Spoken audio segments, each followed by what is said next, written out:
রাকিব সাহেবের বক্তব্যটা আমি শুনলাম, আমি স্পষ্ট আমি স্টোনিশ হয়ে গেলাম। কিভাবে উনি ধরনের বক্তব্য মিডিয়াতে এসে দিতে পারেন, শিবিরের উপর দায় দিয়ে দাও। তার মানে এটাই বুঝাচ্ছেন যে আপনি সবকিছু যত ঘটনা যা আসবে এখন শিবিরেই আপনাদের মেন, শিবির এবং বৈষম্য বিরোধী এই দলটা, ছাত্র দল তাদের প্রতিপক্ষ বানিয়ে নিয়েছে। আপনি তাদেরকে ট্যাগ দিতে চাচ্ছেন, তাদেরকে দায় দিয়ে দিতে চাচ্ছেন, তাদের ব্যাপারে কন্টিনিউসলি একটার পর একটা অভিযোগ দিতে চাচ্ছেন। এটা তো রাজনৈতিক প্র্যাকটিস হতে পারে না। যে আজকে যারা এই 36-এ যারা আন্দোলন করেছে, যারা জীবন দিয়েছে, যারা রক্ত দিয়েছে, এদের পুনর্বাসনের চিন্তা না করে, এদেরকে স্বীকৃতি না দিয়ে ক্ষমতার ভাগাভাগিতে কেন আমরা চলে যাব? কেন আমরা তাদের, এখনো পর্যন্ত আমি জানি না কেউ করছেন কিনা, আমি জাস্ট দেখেছি জামাত ইসলামী শহীদ ফ্যামিলি গুলোতে 1 লক্ষ টাকা করে তারা কিন্তু একটা ইনস্ট্যান্ট, তারা একটা ডোনেট আসলে। এই ঘটনাগুলো আসলে কারা করতেছে? একজন আরেকজনকে ব্লেম দিচ্ছে।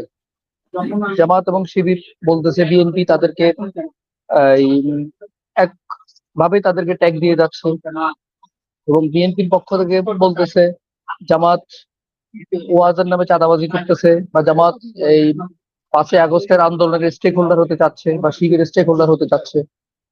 এইভাবে পক্ষ বিপক্ষ বা বিতণ্ডাগুলো আসলে রাজনৈতিক, সুষ্ঠু রাজনৈতিক যে চর্চার একটা পরিবেশ তৈরি হওয়ার কথা, সেটা কিন্তু তৈরি হচ্ছে না।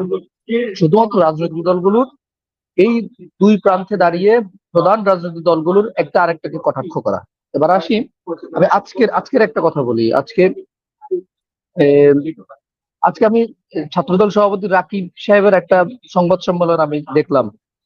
আজকেই আপনার হচ্ছে সেক্রেটারি সহ একটা সংবাদ সম্মেলন করতেছেন। ওখানে ছোট্ট একটা ভিডিও ক্লিপস এর মধ্যে রাকিব সাহেব বলতেছেন শিবিরের উপর দায় দিয়ে দাও, সেক্রেটারিকে বলতেছেন শিবিরের উপর দায় দিয়ে দাও।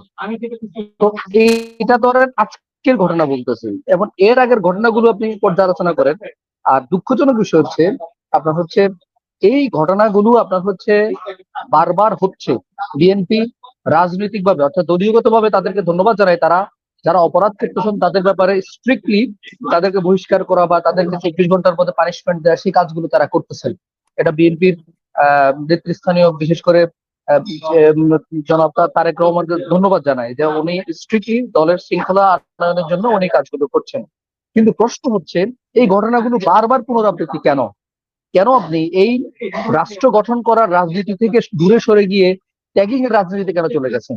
এটা শুধু আপনার হচ্ছে ছাত্রদল তো সাম্প্রতিক আমরা দেখলাম, এর আগে আপনার হচ্ছে বিএনপি নেতৃবৃন্দ যেমন ফজলুর রহমান সাহেব, হারুনুর রশিদ সাহেব সহ, তারপরে আরো পাপিয়া, মিসেস পাপিয়া সহ আরো অনেক ধরনের দায়িত্বশীল রাজনীতিবিদেরা এই এই রাজনৈতিক ত্যাগের রাজনীতিতে তারা চলে যাচ্ছে।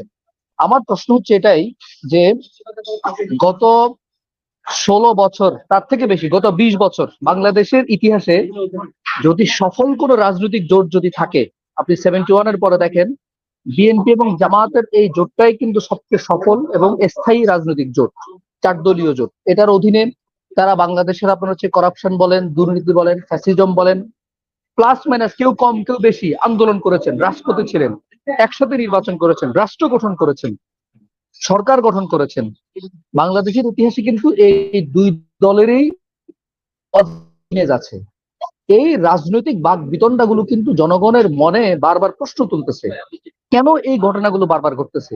কেন? একটা জিনিস স্পষ্ট মনে রাখা উচিত রাজনৈতিক দলগুলোর, আজকে 5ই আগস্টে 36-এর যে বিপ্লব, এই 36-এর এই বিপ্লব যদি না হতো, আজকে আমরা এভাবে রাজনৈতিক পক্ষ বিপক্ষ বা এক বাক বিতণ্ডা আমরা করতে পারতাম না, টকশো করতে পারতাম না, ময়দানে এসে বেগম জিয়া মুক্ত হতে পারতেন না, জামাতের নেতৃবৃন্দ মুক্ত হতে পারতেন না, অন্যান্য গুম গুম থেকে জামাতের নেতৃবৃন্দ, বিএনপির নেতৃবৃন্দ, সাধারণ জনগণ কেউ মুক্ত হতে পারতো না। সবাই কিন্তু এই ফ্যাসিস্টের অধীনে আরো দীর্ঘদিন জুলুমের শিকার হতে হতো। তাহলে এই বিষয়টা অন্তত রাজনৈতিক দলগুলোর কৃতজ্ঞ থাকা উচিত যে আজকে যারা এই 36-এ যারা আন্দোলন করেছে, যারা জীবন দিয়েছে, যারা রক্ত দিয়েছে, এদের পুনর্বাসনের চিন্তা না করে, এদেরকে স্বীকৃতি না দিয়ে ক্ষমতার ভাগাভাগিতে কেন আমরা চলে যাব? কেন আমরা তাদের, এখনো পর্যন্ত আমি জানি না কেউ করছেন কিনা, আমি জাস্ট দেখেছি জামাত ইসলামী শহীদ ফ্যামিলি গুলোতে 1 লক্ষ টাকা করে তারা কিন্তু একটা ইনস্ট্যান্ট, তারা একটা ডোনেশন দিয়েছে। তাহলে বিএনপি সহ এই পর্যন্ত এই ইন্টারিম গভর্নমেন্টের কাছে এই ধরনের কোন তালিকা কি তারা দিয়েছেন? যেই এই বিপ্লবে যেই ছেলেগুলি যারা আহত হয়েছে, যারা নিহত হয়েছে, তাদের সঠিক হিসাবটা এই দেশের জনগণ জানতে চায়, বা এই হিসাব নিয়ে, এদের চিকিৎসা নিয়ে, এদের পুনর্বাসন নিয়ে কোনো ধরনের কোনো বক্তব্য কোনো রাজনৈতিক দলে পর্যন্ত দিয়েছেন? দেন নাই। সবাই কি করতেছেন? সবাই প্রতিযোগিতায় নেমেছেন। বিএনপি রাজনৈতিকভাবে লিস্ট প্রকাশ করতেছেন যে এই আন্দোলনে তাদের এতজন শহীদ, কিন্তু পরবর্তীতে সেই লিস্টের মধ্যে ভুল আসতেছে। ছাত্র শিবির এবং জামায়াত ইসলামীকে সর্বপ্রথম দেখা গেছে তারা সেটার ব্যাপারে বলছেন এটা জনগণের আন্দোলন, এখানে আমরা স্টেক হোল্ডার হতে চাচ্ছি না। কিন্তু পরবর্তীতে রাজনৈতিক ভাবে বা রাজনীতি করার ক্ষেত্রে তারাও কিন্তু কম বেশ সেখান থেকে পিছিয়ে নেই। সুতরাং এই শিষ্টাচারগুলো বাংলাদেশের এই ছাত্র জনতা যারা তাজা রক্ত দিয়ে গেছে, তাদের এই রক্তের উপর দাঁড়িয়ে, এই খুনের উপর দাঁড়িয়ে আমরা এই ক্ষমতার ভাগাভাগি নিয়ে কেন আমরা দৌড়ঝাঁপ করি? এটা আমাদের রাজনৈতিক শিষ্টাচার কেন হচ্ছে না? আজকে যারা আপনারা নির্বাচন নিয়ে মারামারি করতেছেন, একটা জিনিস স্পষ্ট আপনাদের জেনে রাখা উচিত, শেখ হাসিনা যদি ক্ষমতায় থাকতো 2029-এর আগে নির্বাচন কেউ প্রশ্নও তুলতে পারতেন না। সবাই কিন্তু গত আন্দোলন করে যাচ্ছেন, তিনটা ইলেকশন চলে গেছে, সবাই আন্দোলন করতেছেন, কিন্তু আন্দোলনের ফলাফল জিরো, কিছু করতে পারেন নাই। সর্বশেষ সামগ্রিক একটা বিপ্লবের মাধ্যমে, অনেক খুন এবং অনেক রক্তের মাধ্যমে যে বিপ্লব সাধিত হয়েছে, এই বিপ্লবে এটা রিকগনিশন দেয়া প্রত্যেকটা রাজনৈতিক দলের জন্য ফরজে আইন, এই ব্যাপারে কোনো কোশ্চেন নাই। কিন্তু আপনারা সেই জায়গা থেকে বাদ দিয়ে আপনারা কি করছেন? রাজনৈতিক দলগুলো বৈষম্য বিরোধী ছাত্রগুলোকে তাদেরকে আপনারা বিরোধী শক্তি হিসেবে দাঁড় করাচ্ছেন। তারা রাজনৈতিক দল যে কোনো ব্যক্তি গঠন করতেই পারে, এটা তার নাগরিক অধিকার। আমি একটা রাজনৈতিক দল গঠন করতে পারি, আমি এই দেশের স্বাধীন নাগরিক হিসেবে, এটা আমার অধিকার। তাহলে আপনি আর একজন রাজনৈতিক দল হিসেবে আপনি আমাকে কেন আমার বিরুদ্ধে আপনি দাঁড়াবেন? কেন আমার রাজনৈতিক দল গঠন করার পেছনে আপনি আমাকে প্রশ্ন তৈরি করবেন? আমি সাধারণ জনগণ হিসেবে ভোটের রাজনীতি আমি করতে পারি, আমি সে কাজটুকু করতে পারি। সুতরাং এই জায়গাগুলোতে রাজনৈতিক দলগুলো দায়িত্বশীল হওয়া উচিত। কারণ বাংলাদেশের জনগণ, বিশেষ করে বাংলাদেশের 18 কোটি জনগণ বলেন, 19 কোটি জনগণ বলেন, এই জনগণ কিন্তু আগামী নির্বাচনে ব্যালটের মাধ্যমে কিন্তু প্রকৃতপক্ষে দেশপ্রেমিক রাজনৈতিক দল কারা, তাদেরকে কিন্তু তারা সে নির্বাচনে তারা করবেন। এখন আপনারা ট্যাগিং এর রাজনীতি থেকে দূর হয়ে এসে আমি অনুরোধ করব, বিশেষ করে বিএনপির মতো দায়িত্বশীল একটা বড় রাজনৈতিক দলকে আমি বলবো, বাংলাদেশের জনগণ আপনাদের ইতিহাস জানে, বাংলাদেশের ইতিহাসে বিএনপির ভূমিকা কতটুকু ছিল, শহীদ প্রেসিডেন্ট জিয়াউর রহমানের ভূমিকা কতটুকু ছিল, এটা দেশের জনগণ জানে। সেই ভালোবাসা থেকে জনগণ আপনাদেরকে এখনো ভালোবাসে। শহীদ প্রেসিডেন্ট জিয়াউর রহমানের অবদানের কারণে আপনাদেরকে তারা ভালোবাসে। সুতরাং আগামী নির্বাচনে রাষ্ট্র পরিচালনার দায়িত্বও কিন্তু জনগণ আনঅফিসিয়ালি এখন যেটা বোঝা যাচ্ছে আপনাদেরকে দিয়ে দিচ্ছে। আজকে ছাত্র দলের এই বক্তব্য বা বিএনপির ঊর্ধ্বতন কর্মকর্তাদের, দায়িত্বশীলদের এই বক্তব্য, এগুলো কিন্তু দেশের জনগণ নিচ্ছে না। যেমন আমি বিষয়ে আমি দ্বিমত করবো, উনি কেমন যেন ছাত্র দলের বা যুব দলের যে অপরাধগুলো করেছে, এই অপরাধগুলিকে উনি কেমন যেন ডিফেন্ড করতে চাচ্ছেন। ছাত্রদল, যুবদল যে ঘটনাগুলো ঘটেছে বা যে অপরাধগুলো করেছে, এটাকে আপনার ডিফেন্ড করার তো কিছুই নাই। আপনি অপরাধটাকে স্পষ্ট অপরাধ বলেন। আপনার দলীয় নেতা তো অলরেডি এটার পানিশমেন্ট দিয়েছেন, বা আরো যে অপরাধগুলো আসছে, দলীয় শৃঙ্খলা কিভাবে আপনাদের দলগতভাবে আপনারা কিভাবে শৃঙ্খলিত একটা এত বড় রাজনৈতিক দল কিভাবে সে শৃঙ্খলা আনয়ন করা যায়, এটা নিয়ে আপনাদের কথা বলা উচিত, মনোনিবেশ করা উচিত আমার মনে হয়। এবং আপনি দেখেন যে আজকের বক্তব্যটা কিন্তু, আজকে যখন আমি রাকিব সাহেবের বক্তব্যটা আমি শুনলাম, আমি স্পষ্ট আমি স্টোনিশ হয়ে গেলাম। কিভাবে উনি ধরনের বক্তব্য মিডিয়াতে এসে দিতে পারেন? শিবিরের উপর দায় দিয়ে দাও।